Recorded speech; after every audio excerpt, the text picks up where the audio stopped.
Sir ఒకసారి లోపలికి వెళ్ళి చూద్దామంటారా? లోపలేం దొరకదు వేణు. ఫ్రాడ్ ఏజెన్సీలు ఇలా మాటి మాటికి షిఫ్ట్ అవటం కొత్తేం కాదు. ముంబైలోనూ పూణేలోనూ ఇలాంటి ఫ్రాడ్ ఏజెన్సీల మీద కొన్ని వందల కేసులున్నాయి. ఇక్కడ ఇలాంటి ఏజెన్సీ స్టార్ట్ చేయడానికి లైసెన్స్, స్ట్రిక్ట్ మెషర్స్ అంటూ ఏమీ లేదు. కానీ కొన్ని ఏజెన్సీలు మాత్రం పర్ఫెక్ట్గా పనిచేస్తున్నాయి. బట్ చాలా వరకు తప్పుగానే పనిచేస్తున్నాయి. For example money extracting, blackmailing ఇలాంటివి ఎక్కువగా చేస్తుంటారు. కానీ ఈ కేసు అటువంటిది కాదు. ఈ బిల్డింగ్లో ఎక్కడా కూడా కెమెరా మానిటరింగ్ అంటూ లేదు. కాంప్లెక్స్కి పార్కింగ్ లెక్చర్ లేదు. అసలు ఈ కంపెనీకి సంబంధించి ఎటువంటి ప్రాపర్ ఎవిడెన్స్ లేవు. సో ఈ కేసును తోడితే మనం తెలుసుకోవలసినవి చాలా విషయాలుంటాయి. మనం ఒక్కోసారి అక్కర్లేదనుకునే ఒక చిన్న విషయం ఆ కేసుకే ఎంతో ముఖ్యమైన ఎవిడెన్స్ కావచ్చు. చాలా చాలా చిన్న విషయం. అది ఏముందిలే అని అనుకొని ఉండొచ్చు, నాతో చెప్పకుండా మర్చిపోయి ఉండొచ్చు.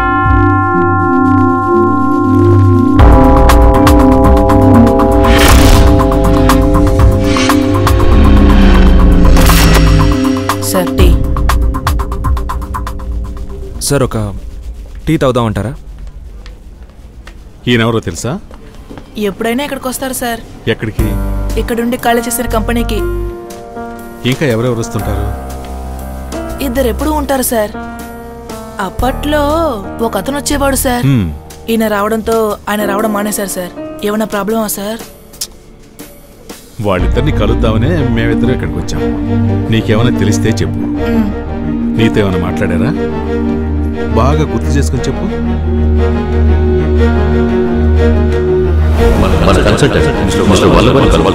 వాళ్ళల్లో వాళ్ళే ఏదైనా మాట్లాడుకుని ఉండొచ్చు.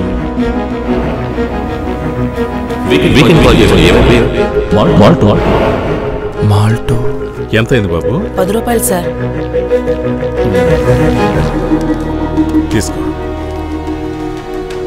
ఇంకెళ్ళు. ఉంటాను సార్. ఈ ఆఫీస్ గురించి ఈజీగా ఎంక్వైరీలో పెట్టేయచ్చు. చూడు, ముందు నీకంటూ సెల్ ఫోన్ కొనుక్కోవేను. బాగా ఆలోచించు. నీకేదైనా స్ట్రైక్ అయితే నాకు ఫోన్ చేసి చెప్పు. సార్ నేను ఇక్కడికి వచ్చినప్పుడు మిస్టర్ వల్లభ అనే వ్యక్తిని నేను మీట్ అవ్వాలని మా ఎండీ గారు చెప్పేవారు. బట్ నాకు ఆ పేరు మాత్రమే తెలుసు, ఎప్పుడూ మీట్ అవ్వలేదు. ఒకవేళ ఆ పిల్లోడు చెప్పినట్టు నేను జాయిన్ అయిన తర్వాత అతను రాలేదేమో. బట్ వేరే ఇన్ఫర్మేషన్స్ ఏవి నాకు తెలియలేదు సార్. క్లారిటీ లేనప్పుడు కన్ఫ్యూషన్ వద్దు. ముందు వాళ్ళ ఫేసులు స్కెచ్ వేద్దాం.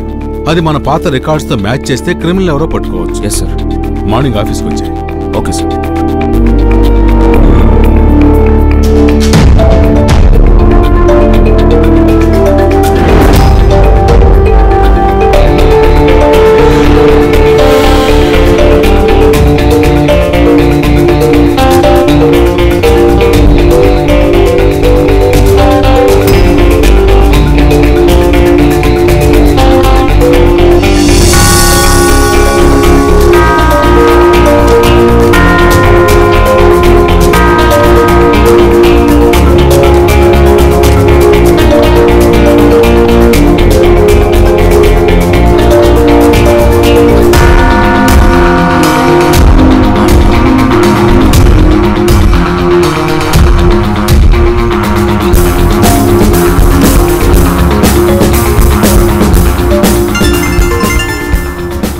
హలో, ఈ నంబర్ నుంచి కాల్ వచ్చింది. దిలీప్, నేను వేణుని మాట్లాడుతున్నాను.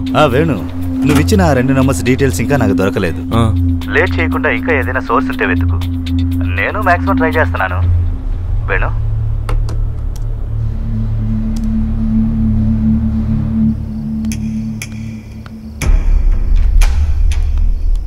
మైండ్కి మనసుకి ఎప్పుడో కాన్ఫ్లిక్ట్ ఉంటుంది. నమ్మకం మనసుకు సంబంధించింది, కానీ మైండ్ ఎప్పుడో కారణం వెతుకుతుంది.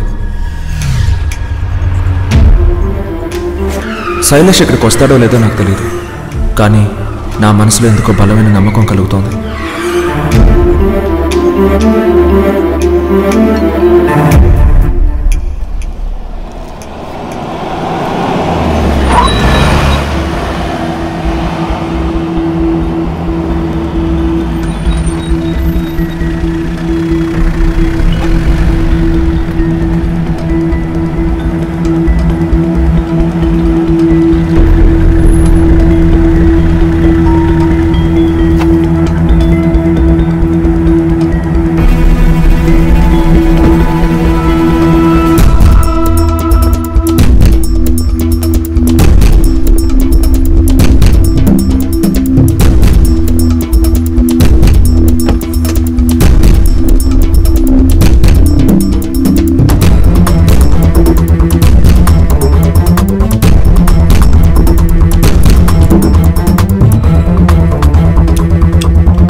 tell me the renewal amount? Sir, Okay, how much do I have to pay?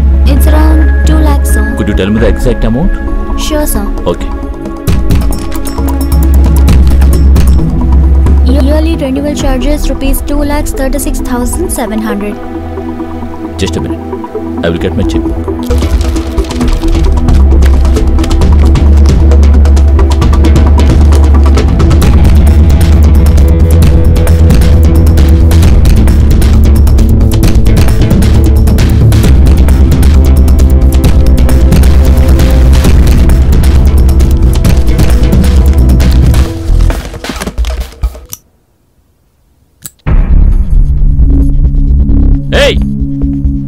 ఎవరది? ఏంటయ్యా? సార్ కార్లో ఏదో లైట్ వెలిగింది, అందుకే చూశాను. వెళ్ళు.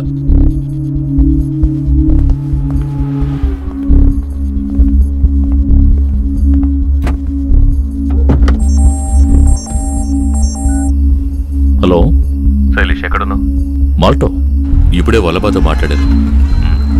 ఇంకో 2 వీక్స్ సైలెంట్గా ఉండమన్నాడు. సో ఎట్టి పరిస్థితుల్లోనూ తొందరపడదు, కొంచెం ఓపిక ఉండు.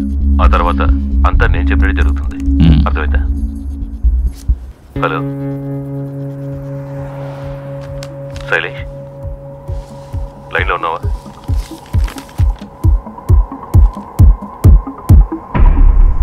సార్ కార్లో ఏదో లైట్ వెలిగింది, అందుకే చూశాను.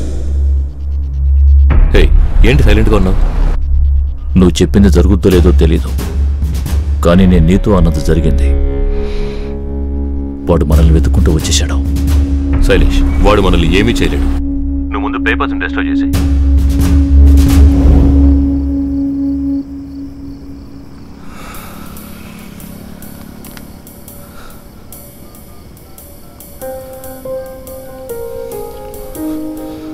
ఇవాళ కేసు లిస్ట్ అవుట్ చేశారా? చక్రవర్తి గారు చేసేసారు సార్. అవును సార్. ఓకే.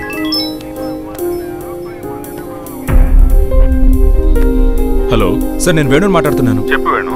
శైలేష్ ఉంటున్న ఇల్లు గాంధీనగర్లో ఉంది. గాంధీనగర్లో ఎక్కడ? Number 2-8- venue 247/3C, Gandhinagar west, Secunderabad. ఈ డీటెయిల్స్ నీకు ఎవరిచ్చారు? సరే, నువ్వు అక్కడే ఉండొస్తున్నాను. Okay sir.